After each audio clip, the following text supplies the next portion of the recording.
Hey, and welcome to the M2 Podcast. I'm your host, Michael Anthony. My co-host right here is Kyle Heath. This is the show where we cover this week's gaming industry-related news. We're talking new and upcoming games, technology, innovation, esports and personalities, and just general gaming industry-related stuff. Kyle, what have you been up to, man? I don't think we've chatted too much. It's mostly just been like in a group chat, just sort of spamming each other. So how you been? What have you been doing this last week? That's so accurate. Spam each other. Oh man, It really was, dude. I feel like it's a majority of group chats, and it's the best thing ever. But no, I Yeah, why think not? I mean, for the most part this week, I was trying to think back to what I played. Still kind of got my weekly dose of Smite in for one night. Kind of at one point this week. Good. I've been looking into. I've been like really sitting down and thinking about it. I want to get into like some more kind of indie games and just kind of off the wall stuff. So I'm trying to look into that some more, try some new things hopefully this week. It's kind of my goal. Because I feel like outside of that, wasn't really like too much gaming wise I did this week. Between that and just, again, playoff sports are a big thing. So it's like, Right. that like takes my undivided attention half the time. If like I see the Canes playing or, just kind of some maybe like one of my roommates is a huge Sixers fan, so every time the Sixers games are on, Oh, you're we're playing. watching that. So just I like think their schedules are actually opposite of the Canes, so it's like you got day after day after day of watching games. yeah, those are like I think I want to say last night they overlapped. Like there's a couple of times where they overlap, but for the most part it's like different times, which is good. But yeah, so it's kind of just catching that when I can, and yeah, it's interesting too. Like I've just been, I think this week too, there was a lot of content I was consuming on like it's so funny. Like for one of the shorts I made for the show, I pulled from like some kind of like studio documentaries from like Obsidian and from Bethesda and Yeah. stuff like that. And one of the Obsidian documentaries I pulled from was actually one I hadn't seen. So like I ended up just like binging it at like 1.5, 2 times That's speed. awesome. Like it was like an hour total or something like that. But like I was really intrigued by the little like 5 minutes I watched. So watched some of like Obsidian's history because they like turned 20 I think last year. So they've been around already for 20 Yeah, years. they did, yeah. And just like hearing kind of all the stories and stuff like that. They did Pillars of Eternity, which I like completely had forgot about until I kind of watched that. But like I'd read all about Pillars of Eternity in Jason Schreier's book because he actually like sat down with him like years ago and did like a kind of like a whole sort of he like ended up writing a chapter on kind of how that game was made and how the crowdfunding and everything was a huge part of it. It's a really cool story. So it's kind of interesting to see that, and kind of that was when they really started to do their own things. Like before that, they were just doing like licensed games and kind of just doing already well-known franchises, like whether it was Fallout, South Park, kind of doing stuff like that. And then that Pillars of Eternity is when they really like found their footing as a studio. Now they've just been doing their own thing ever since and been making really good games. So yeah, it's exciting. The future's exciting too with Avowed coming out, hopefully later this year. And then I know they're I'm pretty sure they're working on Outer Worlds 2 as well, so that's kind of on the horizon. Cool. A lot going on there, but it's cool to see like just the inner workings of studios, and it's like for someone like me, it's like, oh, it'd be really cool to work at a studio. But then you would like really listen to the stories of like all their grind and what they have to go through to like crunch for games and stuff like that. It's like, maybe not. Maybe that's not a career path that would fit me, but I don't know. Still cool to kind of hear kind of how those studios are made. And like just starting off in an attic with like 3 people, and then all of a sudden they're That's so cool, man. a couple hundred employees, and it's wild. It's crazy stuff. But yeah, so kind of watching some of that. But yeah, I mean, as far as like games, I mean, I want to say it was really only Smite for me this week. It wasn't too much else. What about you, Mike? I know we're in that playoff sports. We're watching the stuff. Oh, dude, it's kind of been a big part. Yeah, it's mostly just grinding a whole lot of sports and watching all the playoffs. I've been getting into baseball even. I'm watching more basketball than I think I've ever had in a long time. A lot of that has to do with sports betting. I'm getting close to degeneracy, but we're up in money, so it's okay. It's mostly I've been treating it like it's a video game, which is such a silly way to look at it. Yeah. Because I'm not doing it to be like, oh, I'm going to make a fortune. No, it's like I want to have like this is so ridiculous. When you're playing Halo 5, Halo Infinite, and you have a CSR rank, so like your Spartan rank, Right. and it goes up and down based on whether you win or lose. I'm like viewing it that way.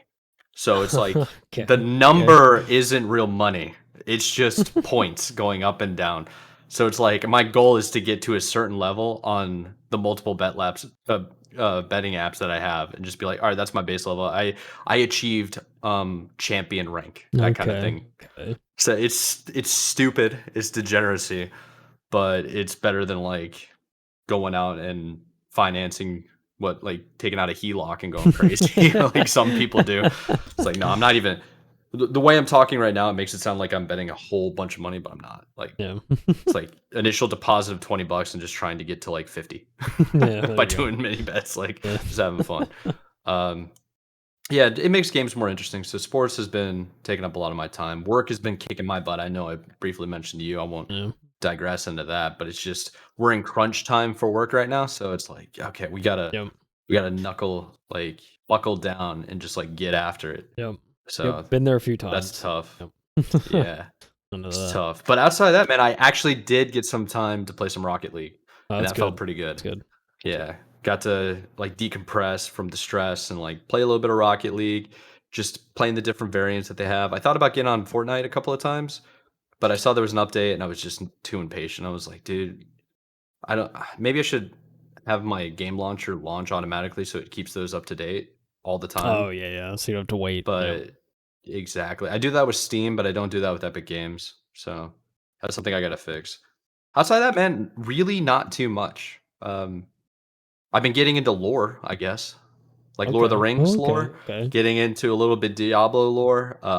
Dude, actually, this is gonna be kind of off topic in terms of gaming stuff, but it's related to technology. Okay. So, Planet of the Apes, Okay. the newer sequel that started with James Franco, and then they're apparently coming out with another one this month. I guess it was Yeah. like the Kingdom of the Planet of the Apes or something. Yeah. And I'm just like started to take a step back at like older content. You could do this with video games too, and like movies and TV shows, but like going back to what you originally enjoyed or watched to see if it holds up. And I feel like, dude, Planet of the Apes, Rise of the Planet of the Apes, and Yeah. like that James Franco era that like rebooted everything and became its own individual sequel or a trilogy, I feel like is really good. It like holds up to time and it might be more relevant now than ever before because Yeah. it's like the way the apes happen and the demise of humanity. It's like it's kind of wild.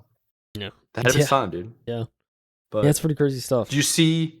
I also watched Marquise Brownlee's video on the floors, like where you can Oh like yeah. walk Yeah. around Yeah. in VR stuff. Yeah. That stuff was insane. Yeah. And his Tesla video, Yeah. Yeah. I did. but Like I saw that clip y'all sent of kind of the floor, and like it's pretty sick. I haven't actually gotten around to watching the full video, but yeah, it looks otherworldly. That's for sure. it is, man. I actually heard about that over 10 years ago. I knew somebody when I was growing up. He was significantly older than me. He was in the grad program at Duke University, but he was also like one of the smartest guys I've ever met, and he was well connected. Lives up in Manhattan now, but at the time he was talking about how first person shooters. This is like keep in mind this is like 2009, 2010. He was like first person shooters are going to turn into those moving floors where you're going to be harnessed in and you're going to have your own gun and you're the player. Like everything Yeah. you could physically do is the characteristics of the character model. And he was saying that was happening in like the early 2010s.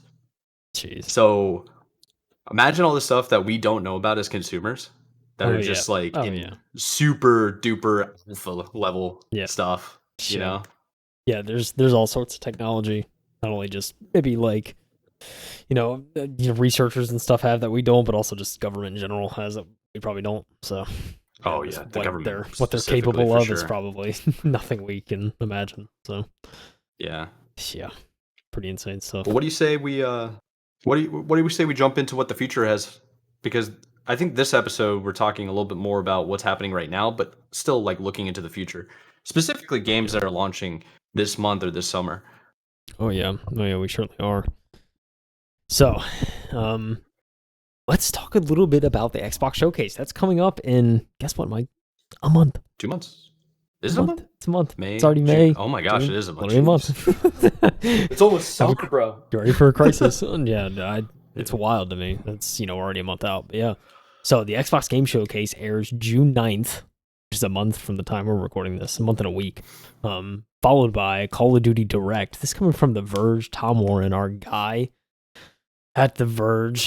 He said Microsoft is getting ready for a big Xbox Summer Showcase. Microsoft Microsoft is officially holding its big Xbox Summer Showcase on June 9th. The Verge reported earlier this month.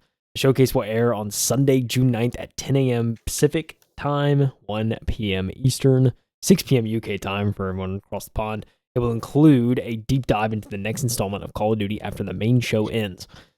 Microsoft is only teasing the Call of Duty Direct as the next installment of a beloved franchise, but sources familiar with the company plans tell Tom that this is indeed Call of Duty. This would be the first Xbox showcase featuring games across Activision Blizzard, Bethesda, and Microsoft's Xbox Game Studios. Tom understands Microsoft is currently planning to announce a new Gears of War game during the show.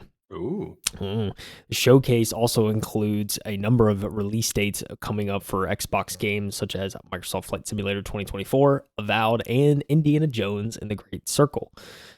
We'll likely get a date on when the big Shattered Space expansion is coming to Starfield. Todd Howard recently revealed it's due in the fall, and Tom understands, Bethesda is currently targeting September. Activision is targeting the next Call of Duty for late October, and Avowed and Microsoft Flight Sim 2024 are likely to follow in November, and Indiana Jones in December. Nice little packed schedule, it seems, at the kind of end of the year there. It's going to be a big year for Xbox. Like, yeah. Microsoft is supposed to have a lot of games to show this year, more than the 2023 showcase. We should expect to hear how the 2025 lineup is looking with some launch dates for some anticipated Xbox games. Yeah, we get a nice little packed release schedule at the end of the year here, huh? A lot going on. It's looking healthy for Xbox. I'm curious why they didn't mention anything about the leaks. You know about all the the leaks that we covered a couple of months ago? Yeah, it's crazy, right? Like, I felt like those were maybe significant. Yeah, they were definitely significant. I'm curious, and even the Tom. I said Tom Howard. Jeez, Tom Warren mentioned multiple times on the leaks for the Xbox, all the different concept arts and possible games and IPs. So it's very interesting to see that he doesn't mention it here. Maybe it's because they're trying to draw attention more towards what's confirmed, right? Yeah, probably more than likely at this rate. Don't want to take too many guesses, but I don't know. I didn't know about the new Gears of War game, by the way. Yeah, I feel like I heard kind of inklings of that, but it's nice to know that that's probably there's probably going to be something about it. Because I knew that franchise wasn't over, so it's kind of just I think they're definitely trying to iterate on that. I think what I find interesting is that Call of Duty Direct. It seems it seems very weird to kind of advertise with that. I guess. I mean, I know some showcases talked about the COD. But it's interesting that it's kind of just let's just have a dedicated section after this. I'm trying to remember the last time we had that kind of, especially with a Xbox showcase. It just feels like it's been a long time. But yeah, it really has. Now that you mention it, you know what it might be is Sony made it a big stick, during the lawsuit phase of everything, during their Microsoft Activision merger, or Microsoft's purchase of Activision Blizzard. They made a huge stink about Call of Duty in general. So this could probably be a Microsoft Xbox attempt to appease the Sony fan base. Yeah, maybe. Instead of branding it a Microsoft thing, although they're going to put an Xbox logo somewhere. They're going to have to show also a Sony logo too, because it's going to be on Sony. Or it's going to be on PlayStation as well. Yeah, right. I'm curious. Yeah, it's interesting. I mean, I feel like this year's COD, if I'm not mistaken, it's a Treyarch title. I think if we're looking at the cycle, right? It's Sledgehammer. Yeah, they do every other one, right? All that. But yeah, I mean, and the Treyarch CODs, I think for the most part, are pretty good. I mean, I always like them for the zombies. Obviously, when I was, whenever the CODs would come out, you get a Treyarch COD, you're getting good zombies. So yeah, I don't know. Zombies kind of in this past Call of Duty weren't that bad. I know it was kind of an open world thing, but I mean, overall, I enjoyed it. So kind of curious to see if they, have any kind of expansion on that, or something new they're gonna do entirely. I don't know, but yeah, I mean, it's always I don't know, the new CODs. Sure, I know we talked about it on the show. It's I'm definitely not as excited as I used to be about COD. It's just kind of it's a weird thing right now, and I definitely don't play Call of Duty nearly as much. So I don't know.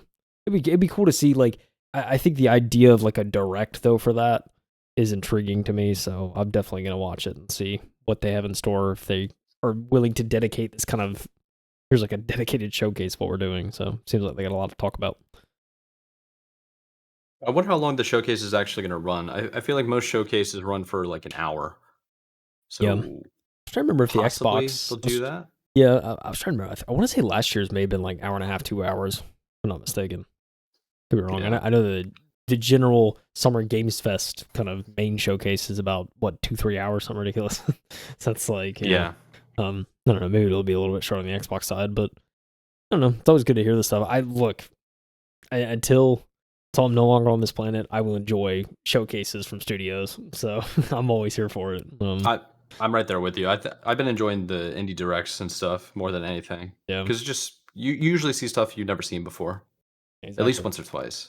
Yeah, the Exactly. AAA studios kind of regurgitate what works, combine Yeah. them all together, and hopefully it sticks. Yeah.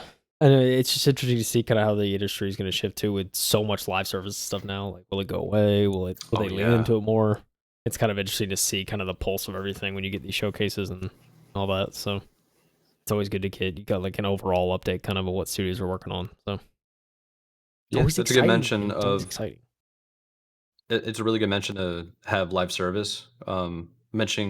Mentioning that right now because we covered it last week or the week before Yeah. about how some developers are saying that everything's going to switch to live service, but other ones are saying like, hey, this isn't going to work. We have to figure out a pivot. Yeah. So it's the industry is changing, ever evolving. Um, yeah, I'm most excited. So this is going to be Sunday, June 10th, or sorry, June 9th at 10 a.m. Pacific, 1 p.m. Eastern. That's US time. Or if you're in Europe, in the UK, it's going to be 6 p.m. So Sunday, June 9th. Good old June. There's nothing better each year for me. Like in the month of June, there's nothing better than the showcase day, which is and That's a it's like fact. showcase weekend, I guess, at this point, because it's normally like Xbox is like almost ending the season of showcases. So I'd be curious to Yeah, see you kind of are hear more about everything else. 100% right, dude. Um, yeah, I guess that's like we're getting into the month right now, May, June, July, where there are more releases that we've been waiting for. I mean, there's a lot coming out this month that I actually forgot about, but it kind of reminded me. I'm like, oh yeah, that's awesome. I was looking forward to that. So hopefully I get Yeah. to get some time out of my schedule to play some new games, Oh and yeah. then see some new ones in the direct. Oh yeah. Soon enough, Mike. Soon enough. We'll get Yes, that sir. time, baby. Yeah. So let's switch over to FaZe Clan. I should have put on my FaZe shirt, Yeah, the that's a Halo good. FaZe I shirt. should have put mine on too. You're right. I should have That's all thought right. about it. Um, so this is an interesting one. It's been all over Twitter. It's been kind of a long time coming, especially with Jude. I don't even know. Somebody recently posted in the Halo sphere because that's like what I'm most connected with in terms of esports.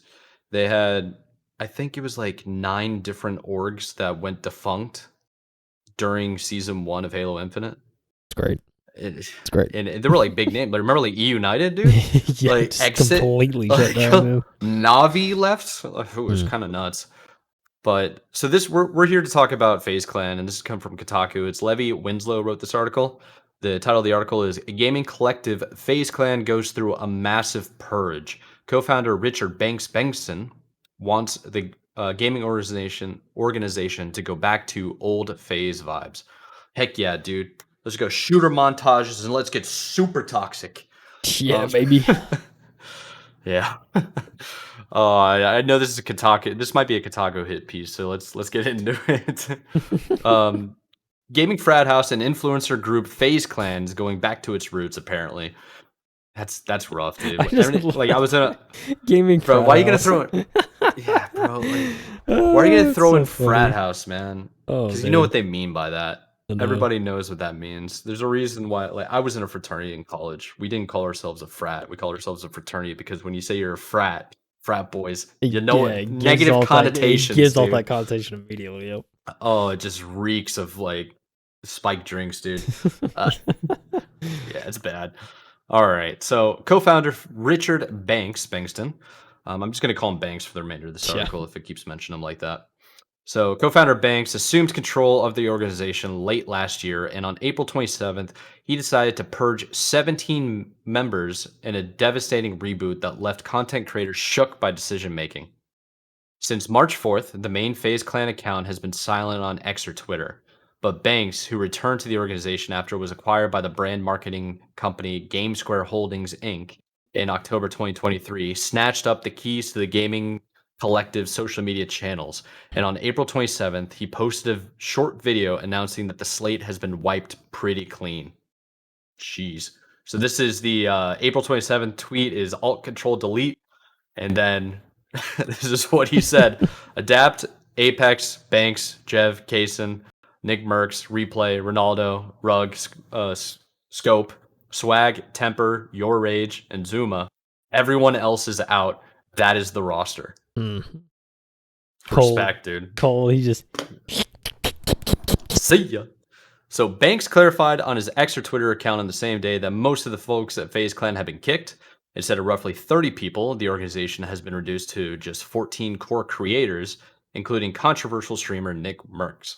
Everyone else is out, Banksman. Yeah, that's so funny with Nick Merckx. Controversial streamer. Like, I don't know. Like, granted, I don't watch Nick Merckx hardly ever, but it's like, and I certainly know there's a lot of takes he's had in the past that have gotten very polarizing responses. But also, like, I don't know, he just seems like a guy trying to have a good time to me. I don't know. Again, maybe I haven't seen it all, but yeah, I don't know. I just I don't understand why people take them so seriously. There's that too, yeah. Yeah, I don't know why people take us seriously. Sometimes I see the comments, I'm like, bro, we're just reacting to stuff, man. It's not that serious. I'm just here, you know. We're just here reading, reacting. Nick Merckx, you can have your opinions on him. From my viewpoint, I don't watch him. I know you don't really watch him. I see highlights, stuff like that. Exactly. He just seems like any other dude that plays a first-person shooter, predominantly Call of Duty. He's a little bit older. He's been around the scene for the longest time, and he's mostly a conservative guy, right? I mean, yeah, seemingly, yeah. It's like I feel like that's what it is. That's what it seems like. So here's what Banks said. He goes, everyone else is out. That is the roster. This means that 17 FaZe Clan members, like Call of Duty players Agony and Blue, both of whom were part of the collective for at least a decade, were booted. Even Warzone streamer Kalei, is it Kalei or Kali? I want to say it's Kaylee, but Kaylee would make a heck of a lot more sense. Yeah, I want to say it's Kaylee. Yeah, I've never watched her stuff. I see her all over Twitter because basically all the Halo dudes love her. Tatted up woman. Watch COD, by the way. Tatted up woman. What can you say? You know, 100%. The sole woman member of FaZe Clan was kicked. Twitch streamer Logan posted a 5-minute clip to X or Twitter, accused Banks of dropping the ball for killing the base of the effing company. Banks responded to Logan in an 8-minute video explaining that the FaZe Clan reboot has been in a long time coming, and the decision was all about the core family. Ooh, interesting. So let's read some of the quotes. This is from Banks himself. So I can't apologize for doing what feels right. I can't apologize for wanting this to be fun again. I can't apologize for trying to do right by the brand. Because in all honesty, myself included, if it was the right decision to step away or get the F out of the way, I would do that in 2 seconds because I'm indebted to FaZe Clan. I've seen FaZe mismanaged and abused and effing the life sucked out of it for so long that like all I want to do is I want to see the brand run and win and thrive because it deserves to.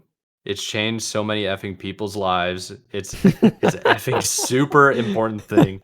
FaZe belongs in history books and in museum, not on a bag of effing pizza rolls. I forgot about that, dude. They had the Tostitos, like, oh man. It's just so funny to me. God, Banks is a man with words, huh? You know, just so eloquently spoken. You know, I understand what he's saying, and I don't think you should say it that way. You and I have had a couple of talks about esports and organizations, and I've talked about it for the longest time. None of them are set up for success, and it's mostly because they're trying to do esports. It's like you need content creators more than you need anything. Yeah, no, like this is the thing. Before you continue, overall, I think this is like the right direction. And I know like a bunch of people got like kicked and stuff like that, and that does suck. Especially for like Kaylee, I saw she posted on Twitter, kind of, you know, saying like, oh, like you kind of thinking the org and saying like it sucks to be out. And like Banks even responded back, and he's like, yeah, like pretty much saying like it sucks, like we didn't want to have to do it, but it's kind of ultimately it's kind of like he felt like it was what was needed for the org to like have any chance of coming back. It's kind of just like to clear house and just kind of start over almost. Which, you know, if you're familiar with like any sports teams, especially in the NFL, it's like if new management comes in, like sometimes like a bunch of like older players and stuff like that end up getting traded or, you know, end up getting released because it's like they just want to kind of clear house and start over. So it's kind of a similar mindset. I feel like it's like, you know, to a certain extent, it's like yeah, we just need to like kind of like let's get the core people here and build something new, kind of thing. So I mean, I certainly respect his decision overall, I think. Yeah, to be honest, it basically left the whole gaming scene behind and tried to become a clothing brand Yeah, and more of like, uh, not a frat house, I don't think. a household Like, name, something. yeah, household name. Like, you know how people obsessed over merchandise or like certain name brands? Like, I don't, like the most extreme case would be Apple because they do provide a really good technology and stuff like that. But some people just die on the hill of Apple. Yeah, They're like, will not make an exception. yeah, There's some people like that are like that with Supreme, you know, like different clothing yep, brands. yeah. Back in the day, I used to know people that were like judgmental against whether or not you're wearing Levi or Wrangler jeans. It's You know what I just mean? ridiculous, man. It's weird. It's kind of weird. Like Nike and Adidas. Which one are you? Jordan wears Nike. Everybody else wears Adidas. You know what I mean? Yeah, It's dude. just Oh man, I just don't get like the hype it's weird. beast like clothing stuff, especially like with Supreme. Like the only thing about Supreme, I'll never forget this, is when I saw an advertisement that Supreme was doing a drop in New York for a crowbar, literally a Supreme crowbar, and it was like all over the news. And I was like, why? Like it's a crowbar, Yeah, guys. Like what are we doing? dude. Tesla's another one. Tesla freaking dropped a flamethrower, didn't he? Isn't that what Oh yeah, Elon Musk the did? Boring Company or whatever that Elon Yeah, did, where it was like a batch of yeah. flamethrowers. Yeah, whatever Yeah, happened to that, dude? Like, it's branding in the end, and it's very, very weird when it gets to that level. So let's there is some more context to this. Some of them gives a little bit more into why Nick Mertz is a little bit more controversial. What happened to FaZe Clan since its founding? So it's kind of speed run. There's a lot more that happened than what's here, but maybe it'll give us a little bit more context. So founded in 2010, FaZe Clan started out as a collective of friends shooting the I'm not shooting gonna the curse on this podcast. beam. Shooing the ish, both There you go. figuratively and literally, as they grouped up together to share videos of themselves playing games online. FaZe Clan ballooned not too long after hitting the scene, growing into a massive esports organization that competes in Call of Duty, Fortnite, Rainbow Six Siege, Super Smash Bros., Ultimate, and Valorant tournaments worldwide. But in recent years, the group has struggled. FaZe Clan lost nearly 55 million in 22 alone. Jeez. And when it went public on the stock market in January 2023, its price was a measly dollar, prompting rapper Snoop Dogg to bail out from investing and Wall Street to put a fire under FaZe Clan's butt to get its ish together. In spite of these financial woes, FaZe Clan remains one of, if not the most popular gaming organizations. I wouldn't say it's the most popular, but okay. Okay. Okay. Okay. Okay. It's gaming organizations are worldwide. You need to calm down. All right. First of all, I don't see you in Counter Strike. All right, that's like the number one shooter True. ever. Yeah, true. Like Listen, have you heard of Optic Gaming? That's all I'm saying for the person that wrote Optic this. ain't even that big. Like, let me look this up for So we're saying context ninjas for in you. pajamas were the number one. Is that what you're saying, bro? Dude, it's I mean, they're a big brand. they're massive. Like Team I Liquid is mean, really yeah, big. Liquid, Cloud9, Um, like it's big brands. let's see. Highest overall team earnings. We'll just do team earnings because that's actually confirmed. You got Team Liquid, Okay. OG, Team Spirit, Evil Geniuses, which I believe is Oh, now Evil a Genius. I part. remember that. Evil didn't Evil Geniuses get bought out by Team Envy, and then Envy got bought out by Optic I think so. or Yeah. something like that. I've lost track. Then you got you got Navi, Secret. The big ones that I was like referring to is Fnatic and Virtus Pro. Oh, true. Like, True. come on, dude, those are huge. Yeah, big names. So, dude, Optics maybe top 20. TSM top solo mid, bro. There's like so Yeah, many it's orgs. limited. Yeah. Yeah, It's we're crazy, digressing man. at this point. It's crazy, man. You could just be 100 Thieves and just be a merch Uh, org. Do that too. Yeah, so here's more context. So this is just the most recent controversy FaZe Clan has been engulfed in. Last year, the gaming collective was lambasted for signing Stranger Things star Grace Van Dien. Oh my I gosh, don't I know her last remember name. that. I never watched Stranger Things, I remember that. to be honest.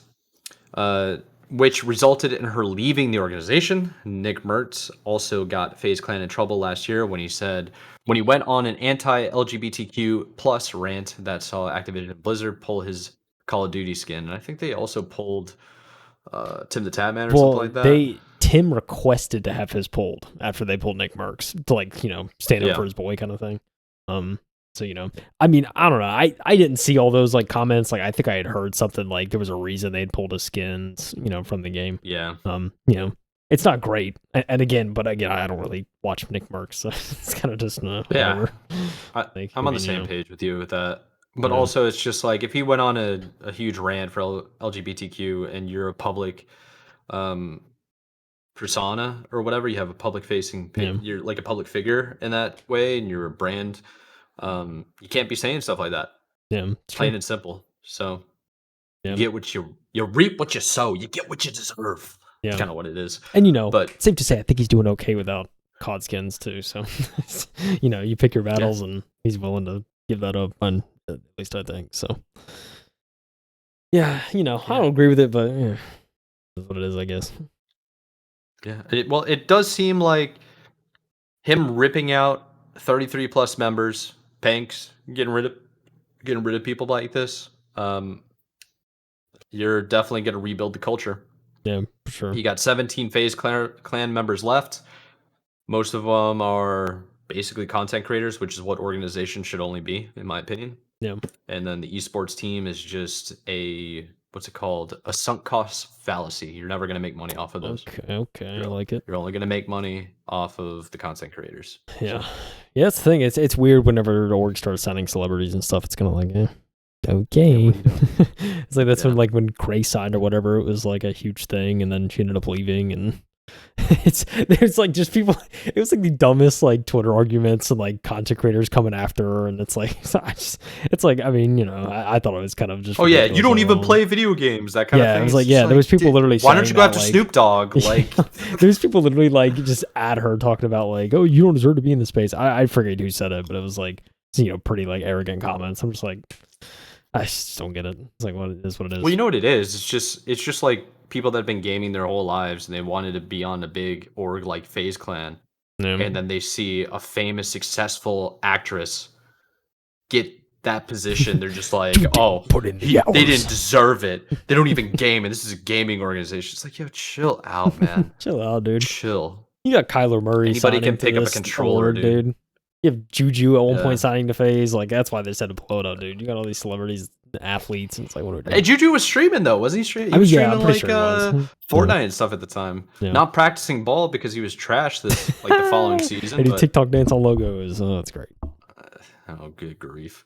But, yeah, I guess we're going to have to see what happens to FaZe Clan. Maybe this is their pivot to stay alive. Who knows how difficult they've had it. I mean, going on the stock market, getting absolutely destroyed, losing $55 million in 1 year. In a COVID year, like, how, brother? Like, it's crazy, dude. You guys should be doing nothing but creating content. That should be your main source of income. Yeah, dude.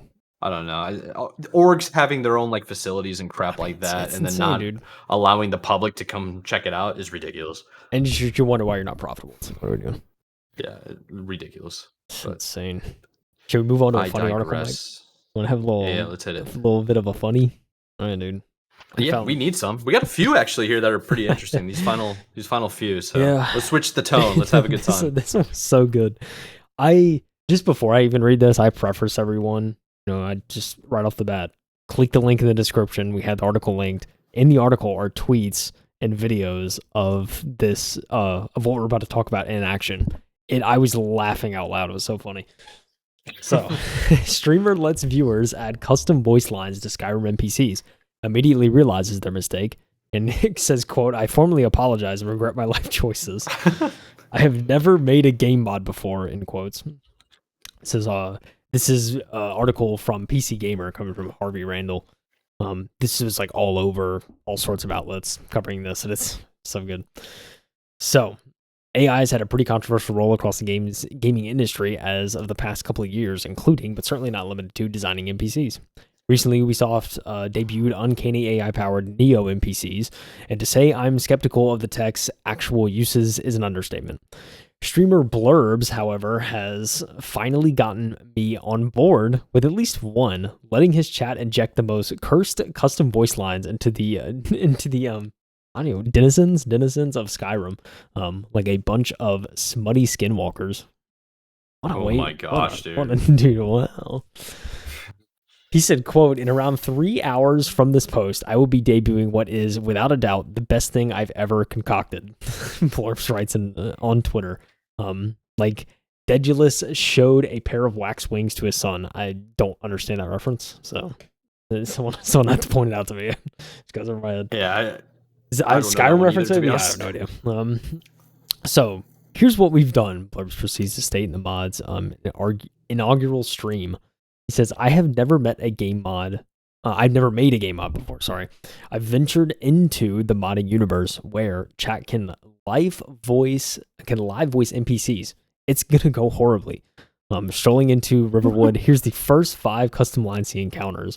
It's so a little bit of context too. Literally, so his chat has the ability not only to, like, if he talks to an NPC, a custom voice line will play as soon as he talks to them from, like, his chat, but also, like, the proximity chat of characters around him and, like, the cities and stuff like that is controlled by the chat too. So, like, he'll just be going around hearing the most ridiculous lines. It's just like, it's just so funny. Couple of examples. So he said, you smell like bad cheese. I think it's your feet. Kind of a weak line. I'm gonna be honest. Like, you know, it didn't make me laugh as hard. What you talking about, Willis? This is another kind of just like, you know, didn't really give me too much. It's like, okay, that's like a 40, 50-year-old joke. I don't know what we're doing here. He said no. So the entire tragedy of Darth Plagueis. Is that Plagueis, sorry. Tragedy of Darth Plagueis the Wise, speech from Star Wars. This causes Blurbs to kill said NPC with his mind, hurl him into the river, and temporarily ban his creator. That's it, dude. That's what's so funny too.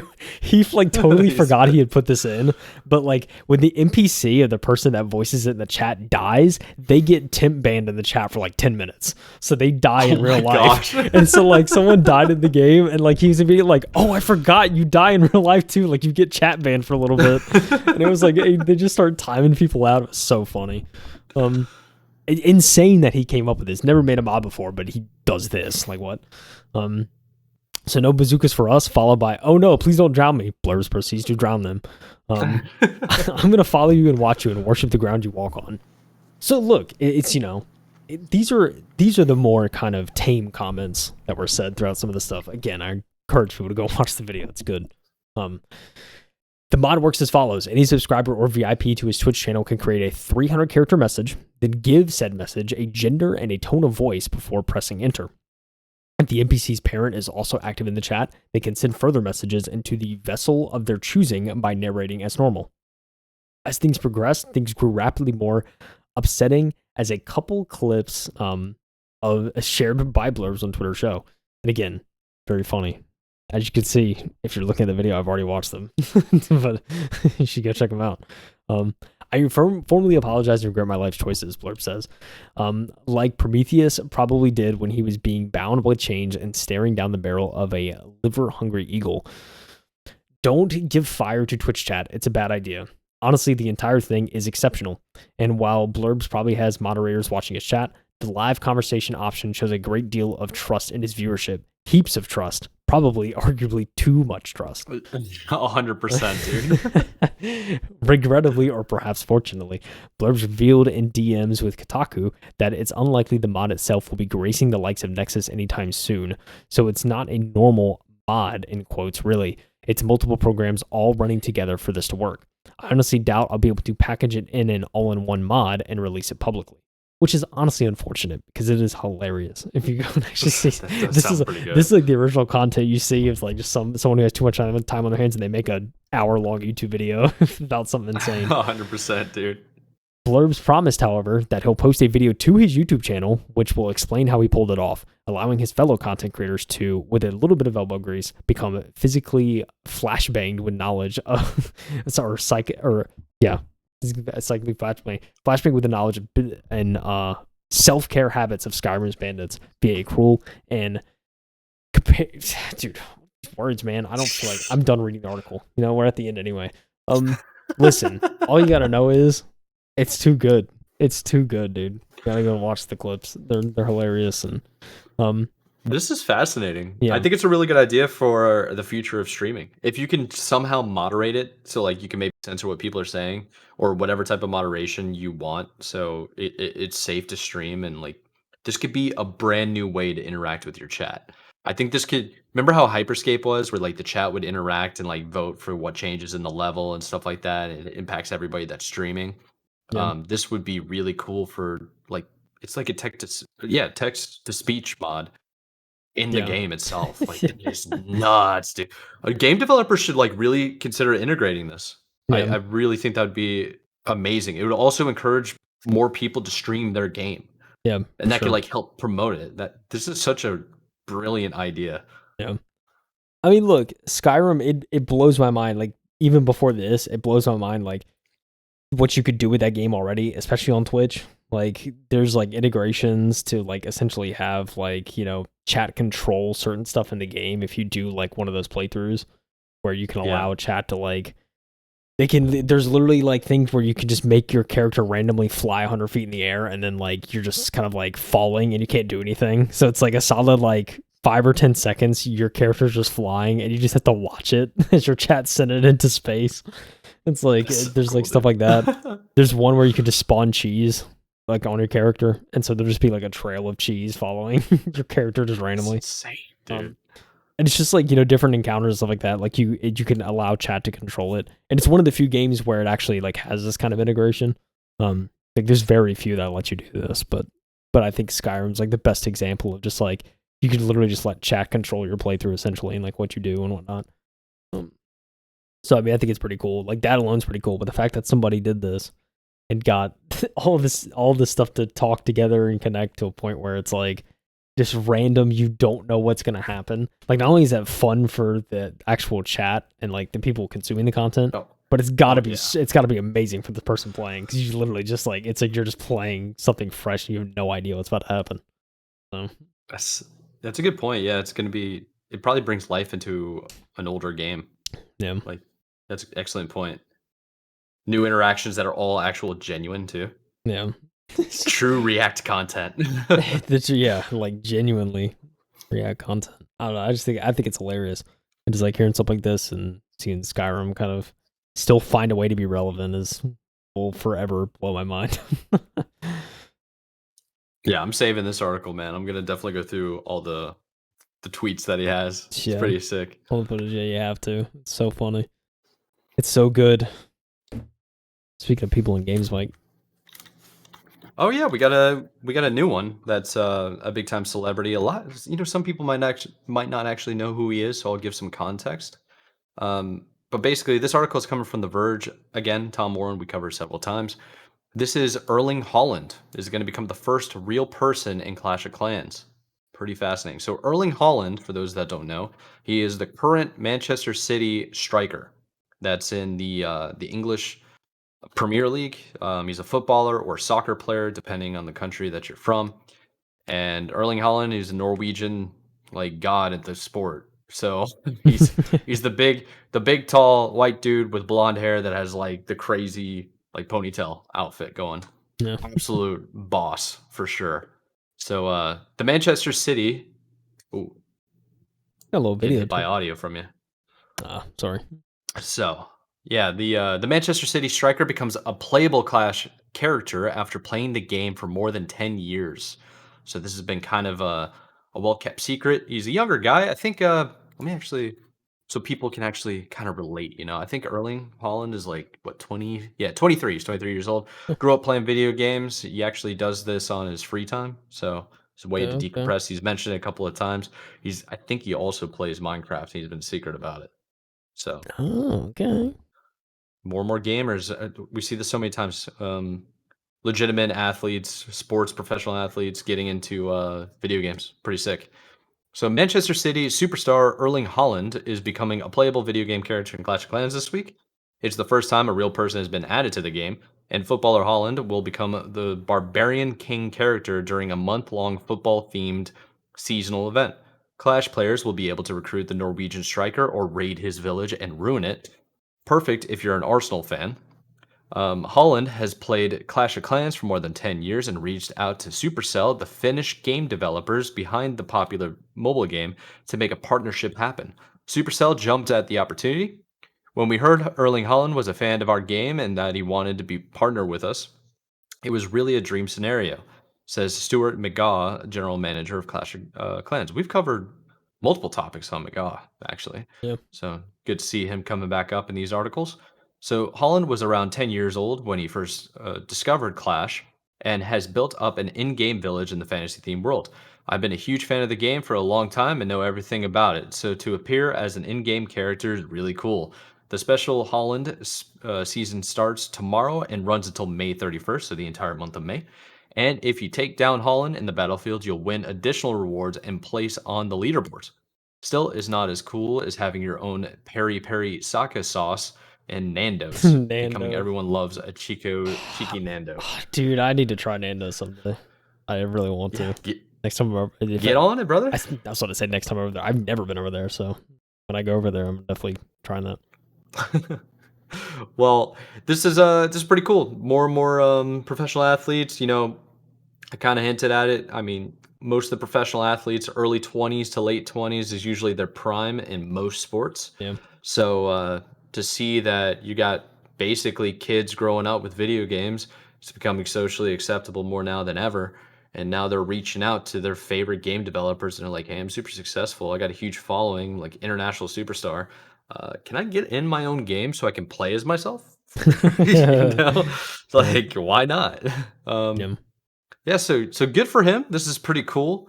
I'm personally not a huge Clash of Clans player, but I do think this is going to be very exciting for Clash players, and I do think it's going to be very exciting for Erling Haaland and the future of game development, adding more superstars. Yeah, I think it's interesting to me that like Clash of Clans hasn't had any sort of like collab with like, you know, well-known figure. It's been out for a long time. Yeah, it's been out for a while. Yeah. I mean, this is the thing. It's a mobile game, Mike. You know they bringing in that money heavy. You know what I'm saying? You gotta be rolling. Supercell is, oh man, they be taking everyone's money. I used to play Clash a lot, kind of back in the day.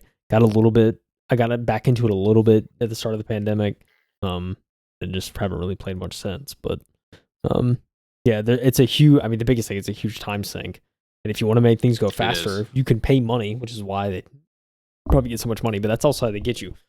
So it can be a money trap if you're not careful. But I mean, you know, it's cool to see Clash of Clans doing some sort of collaboration with somebody. And I will say, like, his like character, like, yeah, I mean, there's definitely some resemblance. It's kind of weird, kind of in that animation style. It's like almost hard to see, and they made his eyebrows huge. He's got kind of big eyebrows, dude. Okay, he's kind of this photo looks normal. I don't know, but yeah, he's kind of a goofy looking dude, a little bit. I've always kind of thought that. But I mean, you can look at however way you want, man, when you're that good at the sport. So that's true. Yeah, it's very true. I mean, I think the biggest thing it's is just because he's like so blonde. Yeah, maybe. Stuff kind of good point. Kind of makes it difficult to see your brow. Yeah, true. See, I think the biggest discovery in this article, Mike, if we're really being honest, is that we're finding out that Tom Warren's an Arsenal fan. So I mean, you know, yeah, I want to say things make sense, but like also like must be nice being an Arsenal fan, right? Must just be greatest thing ever, you know? I mean, I guess so. they go through their own trials and tribulations. A lot of people hate them though. Oh yeah, but you can't say they're not a good squad. I mean, I can't say too much. I mean, I'm an Everton fan, so I don't even know how many Arsenal titles do they have. That's a good question. I don't know. They have 13 league titles. Everton have 9. So okay, yeah. Let's see. He had one unbeaten run. I think it was the Invincibles. They didn't drop a game, so now they've been riding on that forever. What? That's insane. I think that's right. I don't know. I'm going off of memory here. Yeah, but yeah, Arsenal. You know, they're top of the league right now, so it's must be nice. Yeah, and Erling Haaland's Manchester City is in the running. If they win out, they will win the league. So if he could win out the league, and you can also becomes super successful on Clash of Clans. Hopefully this distracts him. I don't want him to win. But that's just me being salty because I think they cheat. So, There you but go. I dude, there you digress. go. Oh man, yeah, dude. Big ups to Erling Haaland, dude. Getting a Clash Yeah, Clans dude. character. Real striker, as they say. Yeah, yeah. This is cool, not just like for him and for the game itself, but it's like this is the future, man. This is like we're gonna see more and more people that are like they're themselves are the brand, and they're gonna be put into more video games. I mean, I bet you the next one's gonna be like Lionel Messi or something. Yeah, do you If think he's they not just already in a video do you game. think they just go for like star soccer players? That's gonna be Clash of Clans, like main get. Try and go for everyone. Mbappe's gonna have a character. Is that what you're telling me? I don't see why not. I mean, yeah. To No, like, neither. I guess Lionel Messi was an operator in Call of Duty at one point. Really? I don't know that. Yeah, Leo Messi. Messi operator default Modern Warfare 2. So I That's mean, pretty crazy. hey, yeah, I'm just doing like quick little things. Does it look like him though? I don't know. My internet's shot, dude. Never get coax cable internet. Don't do it. True. It's 2024. Yeah, Dude, he is. Fibers away. Yeah, there's a Messi default skin that looks like Messi, I guess, is what people say. I see. But hey, whatever. I mean, there's more of the future. We're gonna see more and more of this, I think. Yeah. Listen, Mike, you ever heard of a company called Hasbro? No, dude, they've only been around for like 35, 40 years. They've only been around for, since we were children. Children, dude. Before They were children, around probably. since I think they started off as like board games or something. Yeah. Makes sense, They've been around forever, brother. Yeah, toys and games, kids, toys, action figures, everything. Everything. Multinational conglomerate. You remember Toys R Us? Oh my goodness. I do, They started in 1923. Oh, wow. Before the Great Depression? That's pretty crazy. Yeah, Hassenfield Brothers. That's how they started, and they shortened it to Hasbro Industries, which was 1968. Brother, they've been around forever. Wow, Holy dude. moly, okay.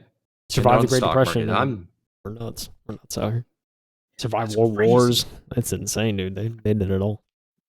That's insane. 3 Polish Jewish brothers. That's crazy. I mean, Hassenfield, yeah, from Rhode Island. Okay, I'm digressing. Let's get into actual video game stuff. It's time to buckle up, Mike. Want to know why? That is because Hasbro spent over $1 billion on games and has plans for the next 100 years since Baldur's Gate 3 proved that fans like a great, well-executed D&D game.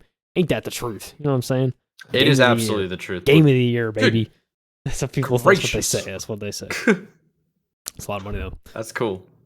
Hasbro is, in fact, making video games.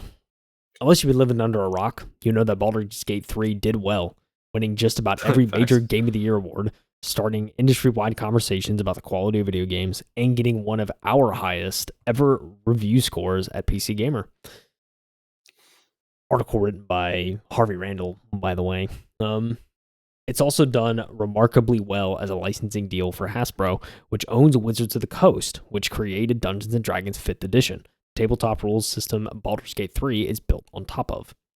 Unfortunately for said company, Larian's moving on to different, if not greener, pastures, but Dan Ayob, hopefully I said your name right, Dan, head of digital product development at Wizards of the Coast, says there's no plans on stopping the company's forward march.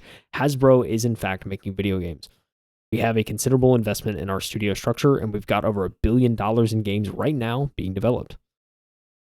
It's a lot of money on games, dude. Oh my gosh. Insane, man. Wow. They're not messing around. That's as per a recent interview with GamesIndustry.biz. Ayob, I really should have learned how to pronounce this. Ayob? I think it's Ayob. Yeah, I've been highlighting it and then doing a Google Translate. Ayob. Ayob is how Google's saying it should be pronounced. Ayob. Everybody has a different way to pronounce their last name sometimes. So. True. Well, Ayob continues, arguing that Hasbro's MO has always been about play. It's always been about entertaining people.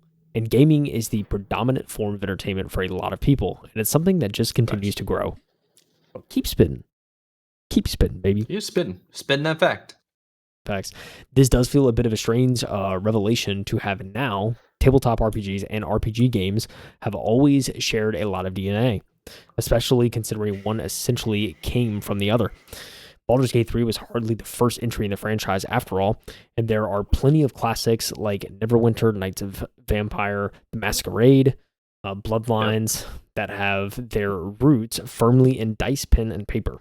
Tech, Cyberpunk 2077 is spawning from a tabletop RPG product. It's kind of crazy. One of the great things we took from the success of Baldur's Gate 3 is that people really, really like a great, well-executed D&D game. Uses AOB in the same way you might have Marvel out loud that water is wet. There you go. Well, these sentences, I dude, like today, I just like my reading is like my brain is like not computing with. I don't know why. It's like I feel like I'm struggling. Anyway, all right. I'm being a little uncharitable there. Baldur's Gate 3 is absolutely a landmark in its quality and certainly a far cry from CRPGs of yore, which mostly took place in text boxes and crunchy stat sheets. CRPGs, for those that don't know, is a computer role-playing game. It's kind of weird nowadays because like when I think RPG, I just think, oh, it's a video game, right? Think it's a video game. Yeah. Like, which is, so technically every RPG that's a video game is a CRPG. Anyway, I digress. There's nothing wrong with that, but even the most hardcore of CRPG fans likely concede that kind of thing hardly screams mass appeal. AOB proceeds to discuss plans of Hasbro's upcoming G.I. Joe game, as well as Exodus, an original Mass Effect adjacent IP shown off at the Game Awards last year. It's being made by Wizards of the Coast development studio Archetype Entertainment and BioWare vet James Oland at the helm. What we are trying to do there is have the tail wag the dog a little bit and have things going the other direction for the company, which would be something new, where we can create a new IP through video games and then take advantage of the size and scale of Hasbro to do other things with it as well. As for Baldur's Gate 3, AOB considers it a fantastic example of execution of the brand in an authentic way. The players came, they loved it, and are asking for more. And I think you can see that with other brands as well. As I wrote earlier in the year, I didn't write this, but you get the idea. You know what I'm saying? He found himself a little skeptical about the success of Baldur's Gate 3 being down to some ephemeral strength of the brand, though being a D&D game, it certainly helped. Rather, it was a game that took off because of the hard work of the people actually making it. AOB's comment especially hit strangely, considering Hasbro as a company laid off most of the original people involved in brokering that deal last year. What the heck, Hasbro? What the heck, man? What the heck? Still, AOB promises that everything's going to stay in the oven as long as it needs to. We're not going to rush anything out. Video games are an integral part of Hasbro's strategy going into the next 100 years. Here's to the century of tie-ins, and at the very least, Wizards of the Coast continue to select talent well for their projects. I'm open to the possibility that this could continue to be good. I can only hope that these D&D games continue to be good.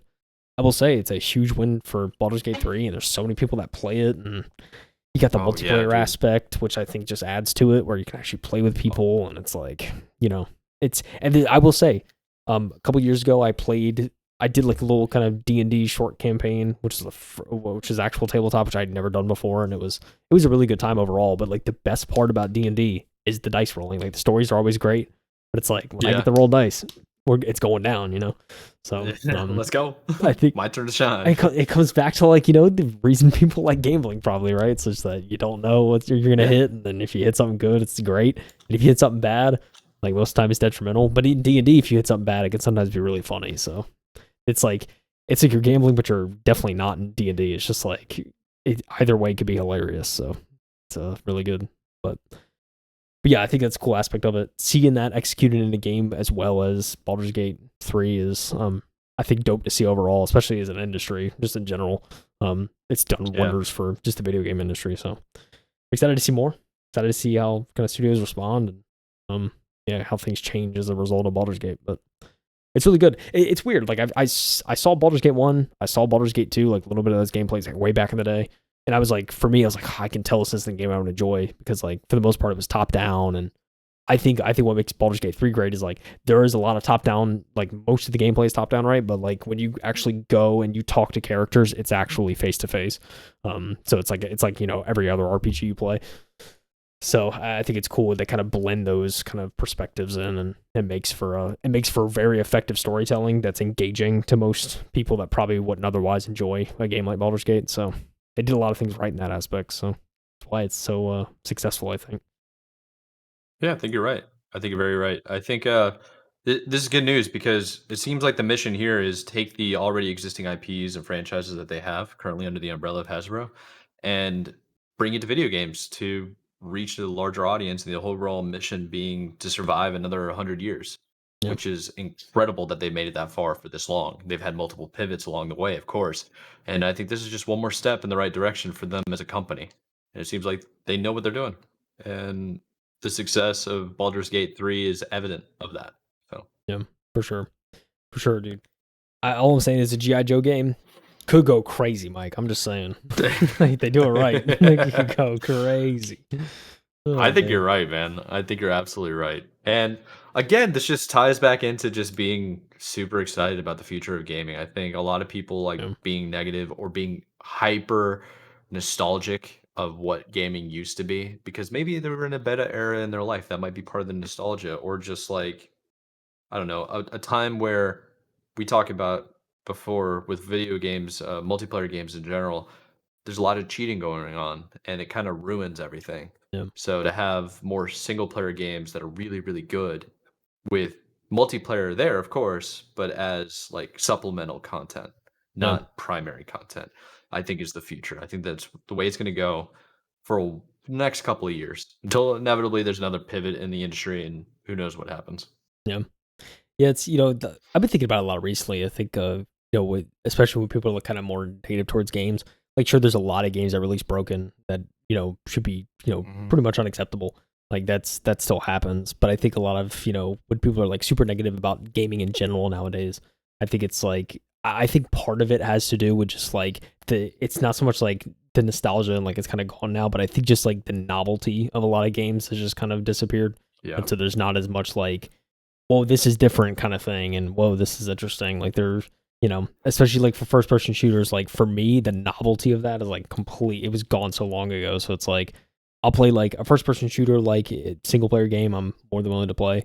Like games like COD and stuff like that just don't really appeal to me anymore. And like I'll still probably check out new entries and stuff like that every now and again, but I think it's important for people to maybe branch out to other genres, try other things you wouldn't otherwise try, and you'll That's a good find a lot point, of good yeah. games out there that are different. And I think that's the big thing is like if people want to get a passion for gaming back, like it's about just trying stuff you haven't played yet or That didn't think to is play. that is a fantastic thing to bring up. Like going back to things you haven't played in a very long time. Yeah, Like I remember being really into Mega Man games, like in the Super Nintendo, and I think they were even on PlayStation, weren't they? Yeah, like really early on, Mega Man stuff. Even like Sonic, but those games were very nostalgic for me. But I hadn't played them in a very long time until I played something somewhat similar, Ori and the Blind Forest. When I yeah, played that, like that took me, dude, I was on the verge of selling off all my stuff. I was like fed up with gaming and I was like, I need to try something new. And I saw this.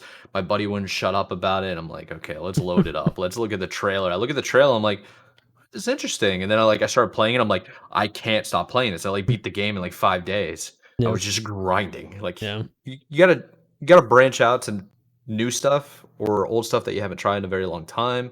yeah, But keep it refreshing, keep it new. You can't be listening to the same song your whole life, you yeah. You know? can't. It's like, hey, mix it up. Like, I don't know. I don't like country, but I'll sometimes put it on and see what's going on, you know? Yeah.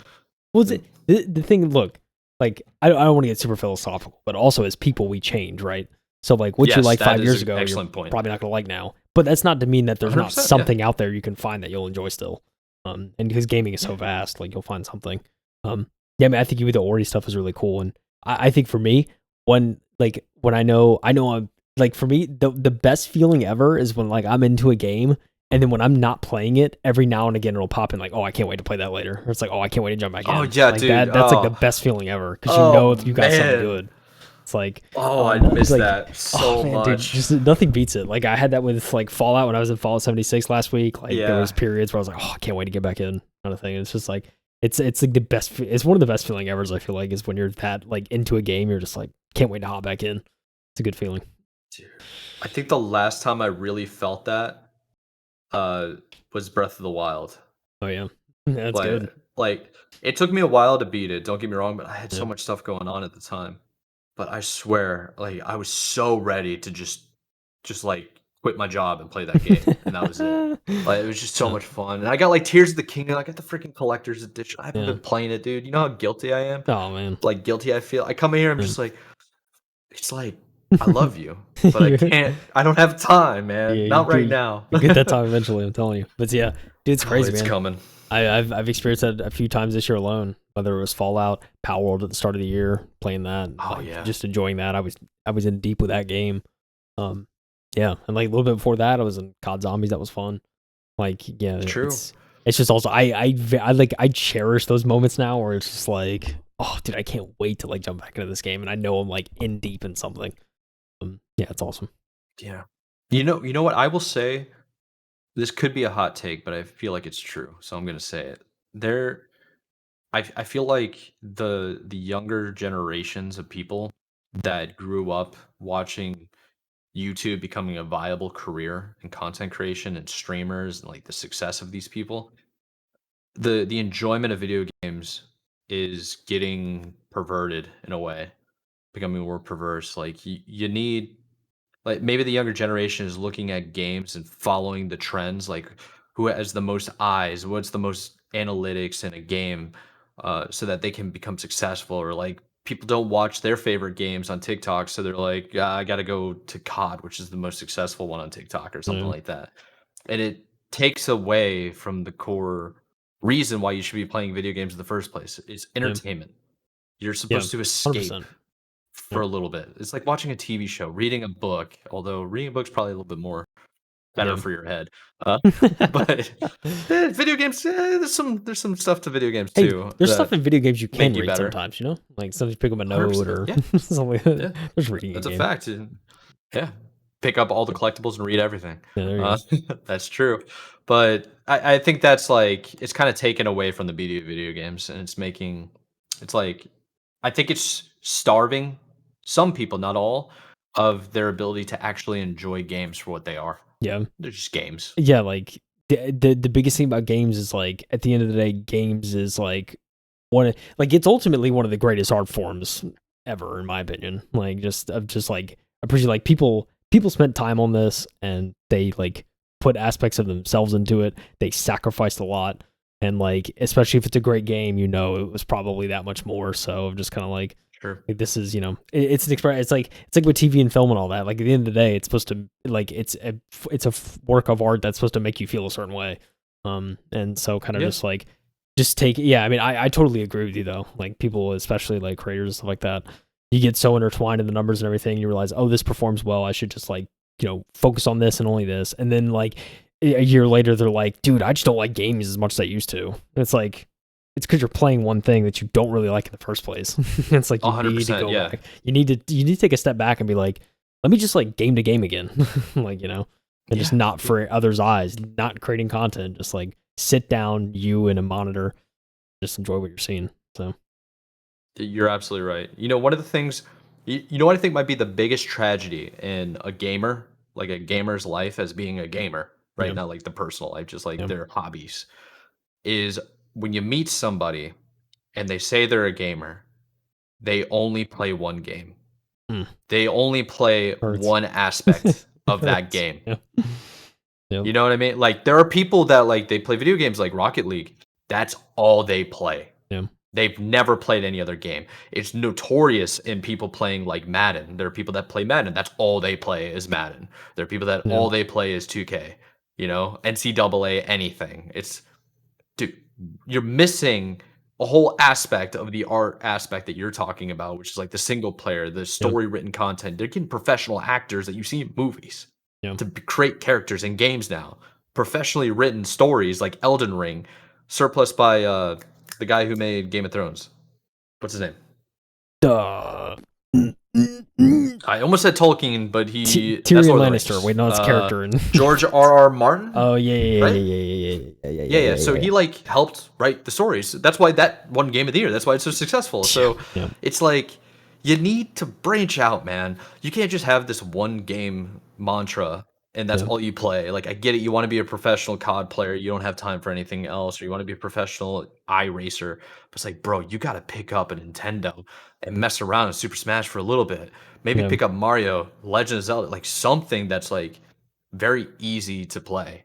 You Yeah. know? Yeah, exactly. You gotta have Yeah. variety in your life. Yeah, I mean, yeah, I think I agree with you to a certain extent. I mean, I don't want to be like super gatekeepy over games and like, oh, you're not a gamer if you play just this. I mean, like, That's not what I mean. No. Yeah, and I know it's not what you mean, but it's like, I think overall, like, everyone that plays something, you're definitely gaming to a certain extent. That being said, I think, 100%. but I totally agree with you. Like, they're missing out on a whole wide array of, a bunch of different Yeah, it's genres tragedy. and like art Yeah. and stuff like that. Like, yeah, I totally agree with you in that aspect. There's a lot of people that are definitely like multiplayer minded or something like that, right? Where it's just like they just play kind of one style of game, and it's like, yeah, there's a lot out there to enjoy and experience, and they're just not doing it. And the thing with like when I played Cocoon, kind of the most recently, it was kind of like the indie game I checked out. I was like, oh, this won some awards. So, and sure enough, I played it, and it was like the most peaceful like 4 hours I've ever had playing a game of just like seeing like the art in the world and kind of That's puzzle cool. solving and using my brain. So it was very engaging. So seeing stuff like that's always awesome. But, which is why I'm trying to motivate myself more to just be like, check out this indie game. Like you got Game Pass, use it, kind of thing. Just trying to remind myself Yeah. more. So yeah. Yeah, not just that, but just like check out there's multiple YouTube channels out there that you can kind of just look into.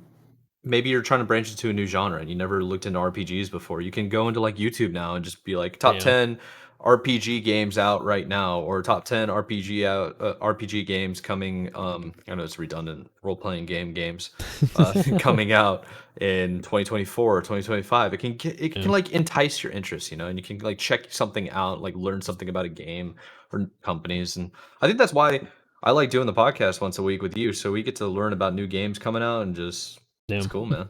Yeah, it certainly sparks my excitement. I mean, I like the game industry as a whole, but just kind of seeing the future is always it keeps my love for gaming alive. So 100%. And the technology. I love when we start talking about technology. We didn't have a whole lot this time. It's mostly about like business decisions or personality stuff. Yeah. Hey, we mix it up. Yeah, for sure. A lot to look forward to. Like games for May, Mike? Maybe? Yeah, like games for May. That's a good segue. So at the beginning of every single month, which is this is coming out May 2nd. So this is May 3rd. May video game release. Is it 3rd? Oh, jeez, dude, my brain. Yeah, Time is behind the time scenes, isn't I'm real, stressed out of my mind. Yeah.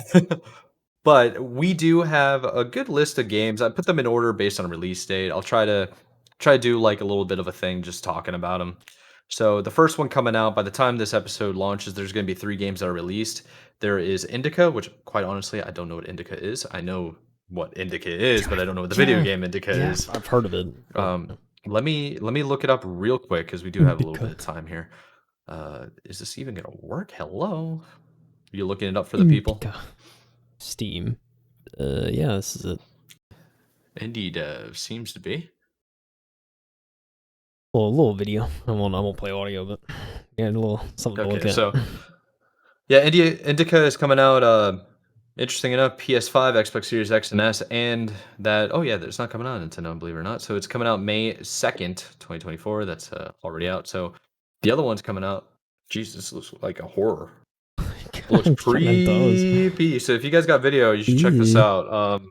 It is a wild looking game. Honestly, don't know much about it. It says play as a third person story driven game set in alternate Russia at the turn of what is that? 2011? 2021? XIX century. X is 10, right?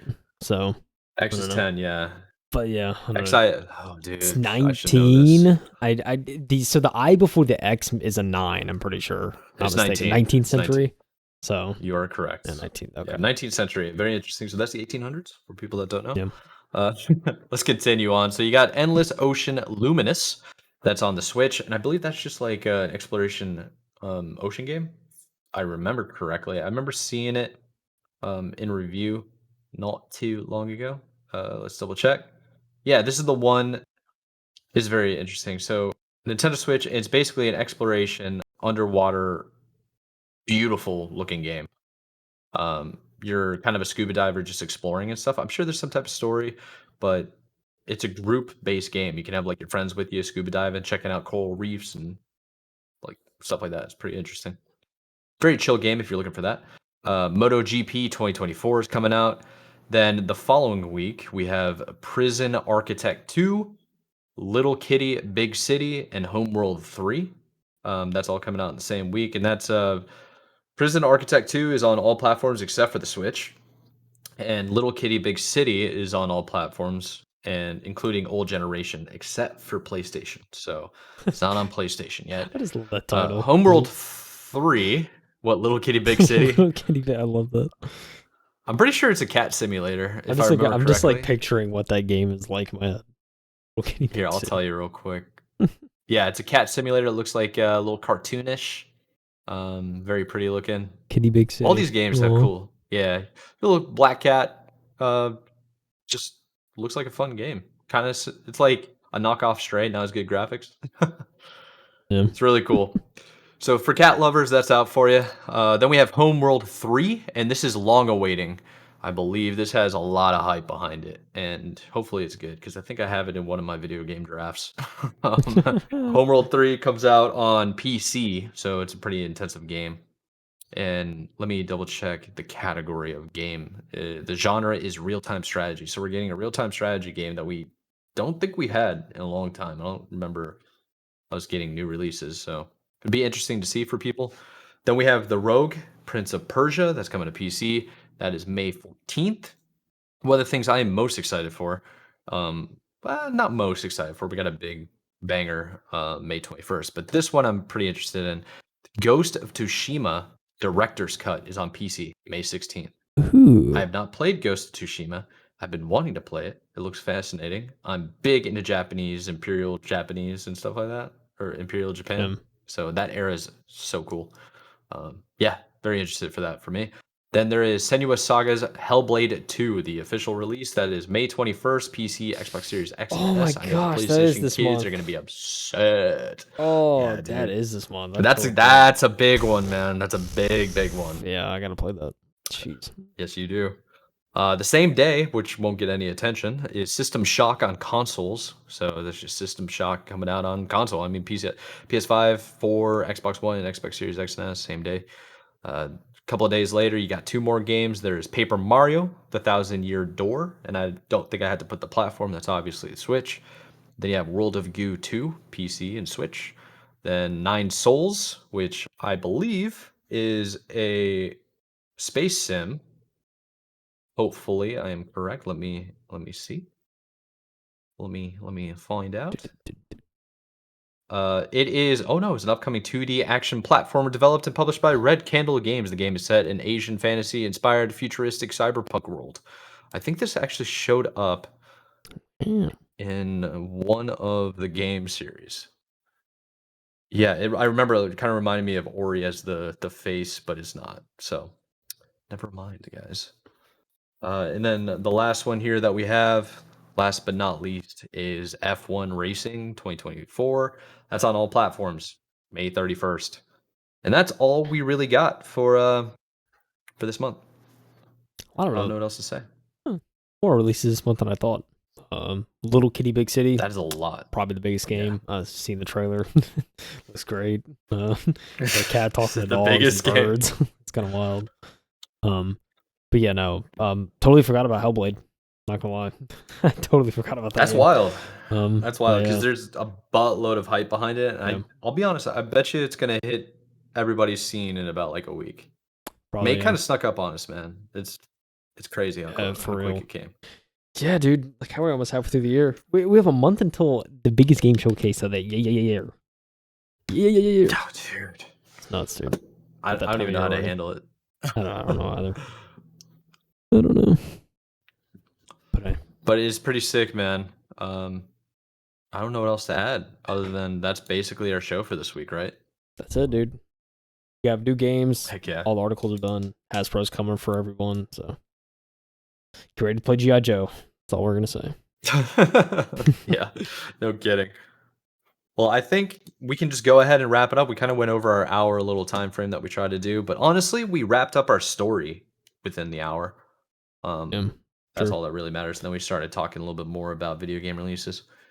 I guess we'll do the usual thing. If you're new here, we appreciate you. If you want to tune in, you like what you heard, like what you see, like, subscribe, follow, the whole usual. We got socials in the bottom if you want to check us out. But most importantly, all the links are in the description of every single article that we covered. We also have timestamps if you want to jump around, you want to come back later. If you made it this far, we absolutely appreciate you. And I guess this has been the M2 podcast. You got anything to add, Kyle? Go check out the Skyrim videos in that article right down there. That's all I'm gonna say. Honestly, It's funny, yeah. dude. Yeah, Tell you him, should. It's funny. Yeah, that's actually a fact. So it is timestamp is 33:45 for that particular article as streamer changes the Skyrim game. So check it out. And without further ado, brother, let's let him go. Let's do Okay. it. All Play some right. We games, appreciate you everyone. guys for tuning in. Definitely keep playing some games. We'll see you next week and have a good one. Peace out. Keep gaming. Play indies. Sleep. Bye. Play indies.